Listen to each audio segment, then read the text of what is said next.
ശശിഭൂഷൺ ശംഖുമുദ്രയുടെ ഒരു പുസ്തകം എഴുതിയല്ലോ, മായുന്ന ശംഖുമുദ്ര. കരിഞ്ഞു ഉണ്ടോ ഉണങ്ങിപ്പോയ ശംഖുമുദ്ര, മാഞ്ഞുപോയ ശംഖുമുദ്ര. എന്താണ് അതിനെ കുറിച്ചുള്ള അഭിപ്രായം? അത് ബോറാണ്. കാരണം ചരിത്രവുമായി യാതൊരു ബന്ധവുമില്ല. ഇങ്ങനെ പകർത്തി വെച്ചിരിക്കുകയാണ് പലതിൽ നിന്നും. അത് വസ്തുനിഷ്ഠവും ആത്മനിഷ്ഠവുമല്ല. ചരിത്രം വസ്തുനിഷ്ഠമാകണം, ആത്മനിഷ്ഠവുമാകണം. അത് യാതൊരു യാഥാർത്ഥ്യ ബോധവുമില്ലാത്ത ചരിത്ര പുസ്തകമാണ്. അത് ഒരു പണ്ടത്തെ കൊച്ചു സീത, ആ സൈലമാലുവ, ആലപ്പി അഷറഫ്, ഇങ്ങനെ ചില ആൾക്കാരുണ്ടായിരുന്നു പണ്ട്. ഞാനൊക്കെ പഠിച്ചുകൊണ്ടിരിക്കുന്ന കാലത്ത് ഞാനൊക്കെ വായിച്ച് പഠിച്ച ആ ഗ്രന്ഥങ്ങളാണ്. കാരണം എന്താണെന്ന് വെച്ചാൽ ഈ കൊച്ചു പുസ്തകങ്ങൾ വായിക്കുമ്പോൾ അതിന് നമുക്കൊരു രസമുണ്ട്. അതാണ് വായന ഉണ്ടാക്കി തന്നത്. അതിന് അതേസമയം ഇതുവൻ്റെ പുസ്തകം വായിച്ചാൽ ഒരു ശൈലിയുമില്ല, ഒരു ക്രമവുമില്ല. അതാണ് ഇയാളുടെ പുസ്തകം.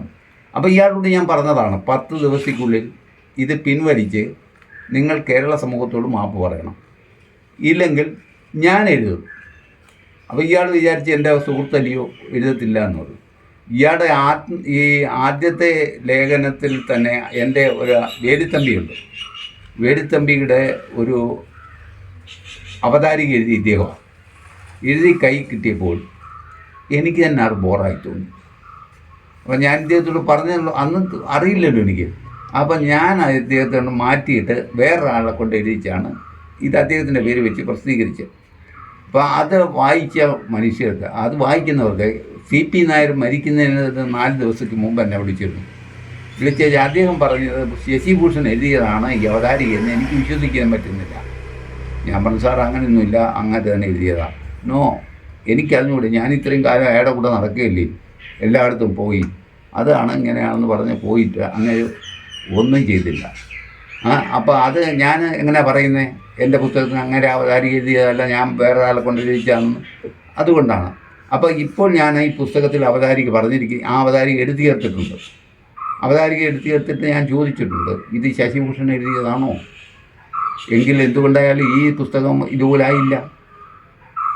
സംഭവം എഴുതാൻ കഴിയുന്ന ആളാണെങ്കിൽ, എഴുത്തുകാരനാണെങ്കിൽ, സ്വാഭാവികമായി നമ്മളൊരു ഡോക്ടർ ശശിഭൂഷൺ എന്ന രീതിയിൽ അറിയപ്പെടുന്ന ഒരാൾ ഒരു പുസ്തകം എഴുതുമ്പോൾ അതിൻ്റേതായ ഐഡൻറ്റിറ്റി വേണം, അതിൻ്റെ സംസ്കാരം വേണം, അതിൻ്റെ ധ്വനി വേണം. ഇതൊന്നുമില്ലാതെ അങ്ങ് നമ്മുടെ നാട്ടിലെ നുണക്കഥ പറയുന്ന പോലെ അങ്ങ് അവിടെയാണ് ചിതറിനാൽ ബുദ്ധിഭ്രമമുള്ള ഒരു തന്തയുടെ മകനായിരുന്നു. എടാ, ഇതൊക്കെ ഈ നാട്ടുകാരെ എന്തിനാ അറിയിക്കുന്നത്? അത് ഇയാളറിഞ്ഞു.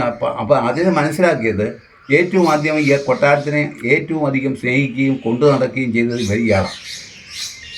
പിന്നീട് ചില കാരണങ്ങളാൽ അദ്ദേഹം കൊട്ടാരത്തിൽ നിന്ന് പിണങ്ങിയതുകൊണ്ട് അങ്ങനെ ഒരുപാട് പേര് പിണങ്ങുന്നുണ്ട്. എന്തിനാ ഇങ്ങനെ പുസ്തകം എഴുതിയാണോ മറുപടി പറയുന്നത്? അധിക്ഷേപിച്ചുകൊണ്ട് അയാളുടെ മറുപടി പറയാനുള്ള യോഗ്യത അയാൾക്കൊന്നുമില്ല. അതാണ് പ്രശ്നം. അതുകൊണ്ടാണ് ഇപ്പോൾ ഞാൻ മറുപടി എഴുതുന്നു എന്ന് പറഞ്ഞപ്പോൾ ഇയാൾ വെപ്രാളപ്പെട്ടു, ഹാർട്ട് അറ്റാക്കൊക്കെ വന്നു. അപ്പം മറുപടി എഴുതുമെന്നും പറഞ്ഞപ്പോൾ ഇയാൾക്കറിയാം ഞാൻ മറുപടി എഴുതിയാൽ അതിശക്തമായിരിക്കും, അതിനൊരു മറുപടി എഴുതാൻ ഇവർക്ക് കഴിയില്ല. അതുകൊണ്ട് തന്നെ ഞാൻ മറുപടി എഴുതിയപ്പോൾ അപ്പോൾ ഇയാൾ ആവശ്യപ്പെട്ടു, പലരോടും വിളിച്ച് പറഞ്ഞു, ഒരു പുസ്തകം എനിക്ക് കിട്ടണേ, എനിക്ക് കിട്ടണം. ബട്ട് എന്നോട് പറഞ്ഞു, ശശിഭൂഷൻ്റെ പുസ്തകം ആവശ്യപ്പെട്ടു, എന്താ ചെയ്യുന്നത്? ഞാൻ പറഞ്ഞു, നിങ്ങളാരും കൊടുക്കണ്ട, പുസ്തകം കൊടുക്കേണ്ട ഞാനല്ലേ, ഞാൻ കൊടുക്കും പുസ്തകം അവിടെ കൊണ്ടുവന്ന്, അത് ഒരു സംശയവുമില്ല. ഞാൻ അവിടെ കൊണ്ടുവന്ന് കൊടുത്തേച്ച് ഞാൻ പറഞ്ഞു, നിവർക്കരുത് എൻ്റെ മുന്നിൽ വെച്ച്. കാരണം നിവർത്ത ഇയാൾക്ക് ഹാർട്ട് അറ്റാക്ക് പിന്നെ തൂക്കെടുത്ത് ഞാൻ ആശുപത്രിയിൽ കൊണ്ടുപോകണം.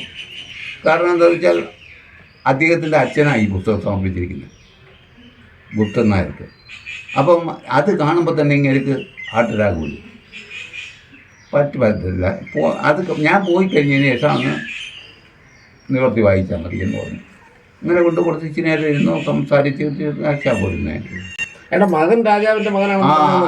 അത് തന്നെ ഈ പ്രശ്നം.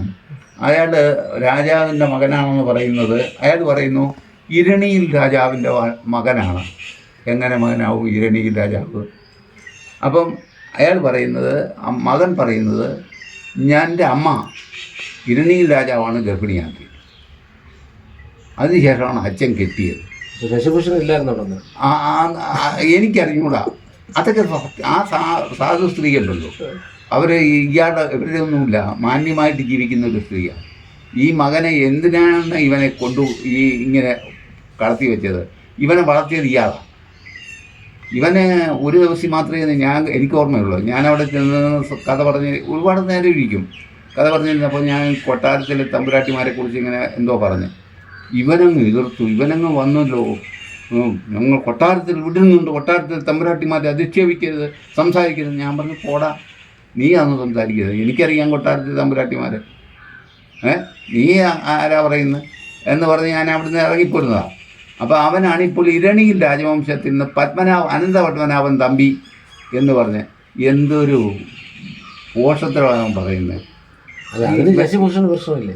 ഒരു പ്രശ്നവും ഇല്ല. അയാൾ ഞാൻ ചോദിച്ചാൽ പറയുന്നത് മകനെവിടെയാ? അവനിവിടെ ഉണ്ട്, എവിടെയുണ്ട്. ഇവൻ മകന് ആദ്യം ഈ കൊട്ടാരത്തിനെ പ്രീണിപ്പിച്ചിട്ട് പത്മനാഭസ്വാമി ക്ഷേത്രത്തിൽ പിന്നെ ശ്രീകാര്യ അവരക്കാരനായിരുന്നു. അവൻ്റെ മാർത്താണ്ഡവർമ്മ അവൻ്റെ ഒരു സഹായം ചോദിച്ചു. അതായത് മാർത്താണ്ഡവർമ്മ ഒരു 10-20 വർഷം അങ്ങനെ തപസ് ചെയ്ത ഒരു ഭഗവത്ഗീതയുടെ ഉപാഖ്യാനം എഴുതി. അത് എനിക്കൊന്നും പകർത്തി എഴുതി തരണം നിൻ്റെ കൈ വെച്ചതെന്ന് പറഞ്ഞു. അങ്ങനെ എല്ലാം കൂടെ എടുത്ത് ഇവൻ്റെ കൈ കൊടുത്തു. യവൻ എന്ത് ചെയ്തെന്നറിയോ? അത് വൈ വെച്ചത് ഇവൻ 5 ലക്ഷം രൂപ വേണമെന്ന് പറഞ്ഞു ഇവൻ രാജാവിനോട്, പകർത്തി എഴുതിയതെന്ന് ഒക്കെ പറഞ്ഞ് അയാളങ്ങ് മരിച്ചു പോയി. അപ്പോൾ ഇവൻ്റെ പേരിൽ അത് പ്രസിദ്ധീകരിച്ചു. ആ പ്രസിദ്ധീകരിച്ച പുസ്തകത്തിന് അവതാരിക എഴുതിയിരിക്കുന്നത് ഈ നാറിയ. അയാൾക്കറിഞ്ഞൂടെ എൻ്റെ മോന് ഇത്രയും ഒരു ഗ്യാപ്പുള്ളവനല്ല, ഇത്രയും ഒരു കപ്പാസിറ്റി ഇല്ല, ഇത്രയും ഭാഷയില്ല, ഇല്ലേ? അവന് ഭഗവത്ഗീത ഒരു വാക്യം തെറ്റാതെ പറയാൻ അറിയുമോ? അങ്ങനെയാണ്. അങ്ങനെ അയാൾ അത് വ്യാഖ്യാനിച്ചു. അങ്ങനെയാണ് അവൻ സർവനാശത്തേക്ക് പോകപ്പെട്ടത്. അപ്പോൾ ഇപ്പോൾ ഇതാ വരുന്നത്. എന്തു പറയാം? ആ പെണ്ണുമ്പോൾ എന്താ പറയുക? ഇവൻ പരസ്യമായിട്ട് ഇങ്ങനെ പറയുമ്പോൾ അവർ ജീവിച്ചിരിക്കുന്ന തന്നെ അപകടമാണ്. കാരണം എന്താണെന്ന് വെച്ചാൽ ഇല്ല, നമ്മുടെയൊക്കെ അമ്മമാർ അത് എൻ്റെ അമ്മ മറ്റേ കൊട്ടാരത്തിലായിരുന്നു, ഞാനായിരുന്നു എന്ന് പറയാൻ ധൈര്യപ്പെടുമോ?